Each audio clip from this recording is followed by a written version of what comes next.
தங்களுடைய கோரிக்கையாக சமஷ்டியை யார் ஏற்றுக்கொள்கின்றார்களோ அவர்களுக்கு வாக்களிப்போம் என்றதை அவர்கள் கூறியிருந்தார்கள். ஆனால் இன்று எந்த விதமான தேர்தல் விஞ்ஞாபனங்களிலே எந்த விதமான அதுக்கான சரத்துகளும் இணைத்து கொள்ளப்படாத ஒரு சூழலிலே அவசரமாக அவர்கள் இவ்வாறான கருத்துக்களை சொல்லியிருக்கின்றார்கள். இதே மக்களை வளமையாக ஏமாற்றுகின்ற ஒரு செயற்பாடாகவே அவர்கள் தமிழரசுக் கட்சி கடந்த காலங்களில் செயல்பட்டிருக்கின்றது.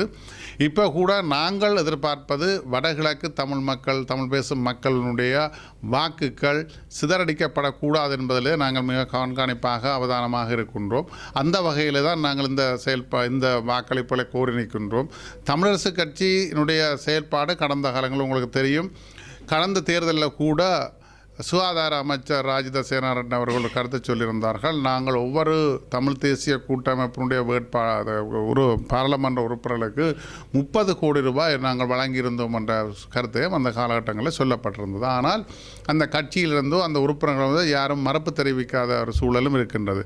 ஆகவே இங்கு தமிழ் மக்களுடைய வாக்குகள் என்பது அவர்களுக்கு ஒரு விற்பனை பொருளாகத்தான் பார்க்கப்படுகின்றது. ஆகவே இந்த விடயத்தில் தமிழரசுக் கட்சியினுடைய அரசியல் கோட்பாடோ அல்லது அரசியல் நிலப்பாடோ அல்ல அவர்கள் கொடுத்த உறுதிமொழிகளோ சமஷ்டி என்ற உறுதிமொழி எதுவும் கருத்தில் கொள்ளப்படாமல் எதேர்ச்சியாக தங்களுடைய அதிகார போட்டியின் காரணமாகத்தான் இவ்வாறான கருத்துக்களை அவர்கள் சொல்லியிருக்கின்றார்கள். ஆகவே தபால் மூல வாக்களிப்பும் இடம்பெறுகின்றது. எனவே அந்த அரசு உத்தியோகத்தர்கள், கல்வியாளர்கள், படித்தவர்கள், அந்த அரசு உயர் பதவிகளில் இருப்பவர்கள் இந்த மக்களுடைய அரசியல் எதிர்காலங்களை கருத்தில் கொண்டு அவர்கள் தங்களுடைய வாக்களை செலுத்த வேண்டும் என்பதை இந்த இடத்தில் நாங்கள் சொல்லிக் கொள்கின்றோம்.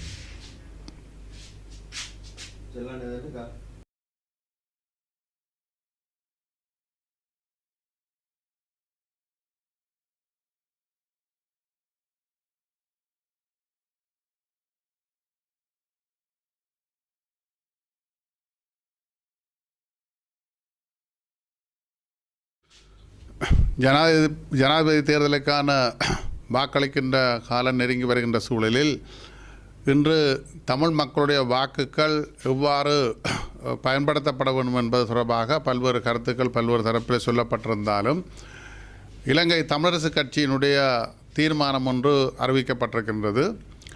அந்த தீர்மானத்தை அதனுடைய மூத்த தலைவர்கள் பலர் எதிர்ப்பதாகவும் பலர் அதை நிராகரிப்பதாகவும் சிலர் அந்த தீர்மானத்தை எடுத்தவர்களே தாங்கள் தீர்மானத்துக்கு ஏற்றது வகை போல் தேர்தல் பிரச்சாரங்களிலும் ஈடுபட மாட்டோம், மேடையேற மாட்டோம் என்கின்ற சபதங்கள் எடுத்திருக்கின்ற செய்திகள் வந்து கொண்டிருக்கின்றன. எங்களை பொறுத்தவரை மத்தியில் கூட்டாட்சி, மாநிலத்தில் சுயாட்சி என்கின்ற அரசியல் இலக்குடன் எங்களுடைய பயணங்கள் தொடர்கின்ற பொழுதும் நாங்கள் தமிழ் மக்களுடைய நலன் சார்ந்து ஜனாதிபதி வேட்பாளர் ரணில் விக்ரமசிங்கே அவர்களுக்கு எரிவாயு சிலிண்டர் சின்னத்திலே வாக்களிக்குமாறு கேட்டிருக்கின்றோம். அந்த வகையில் தமிழ் மக்கள் இந்த தேர்தலில் மிகவும் நுட்பமாக தங்களுடைய வாக்குகளை பயன்படுத்த வேண்டும். ஏனெனில் ஒரு தமிழ் மக்களுடைய அரசியல் வழிகாட்டலை ஏற்கக்கூடிய நிலையில் தமிழரசுக் கட்சி இல்லை. அவர்களுடைய உட்கட்சி பூசல்கள், உட்கட்சி முரண்பாடுகளால் நீயா பெருசு நானா பெருசு, நானா கட்சிக்கு தலைவர் என்கின்ற தங்களுடைய உட்கட்சி மோதல்களால் இன்று தமிழ் மக்களை யாருக்கெல்லாம் வாக்களிக்க சொல்கின்ற செயற்பாடுகளை நாங்கள் பார்க்கின்றோம். உண்மையில் எந்த விதமான அரசியல் இலக்கற்ற ஒரு அரசியல், தமிழ் மக்கள் நலன் சார்ந்த அரசியல் தேர்தல் விஞ்ஞாபனங்கள் அற்றவர்களுக்கு வாக்களிக்குமாறு அவர்கள் கோரியிருக்கின்றதாக செய்திகள் இருக்கின்றது. ஆகவேதான் அந்த உட்கட்சி பூசல்களிலே திளைத்து போயிருக்கின்றவர்கள் எந்த வகையிலும் தமிழ் மக்களுக்கு சரியான முடிவை நிதானமாக எடுக்க முடியாதவர்களாக இருக்கின்றார்கள்.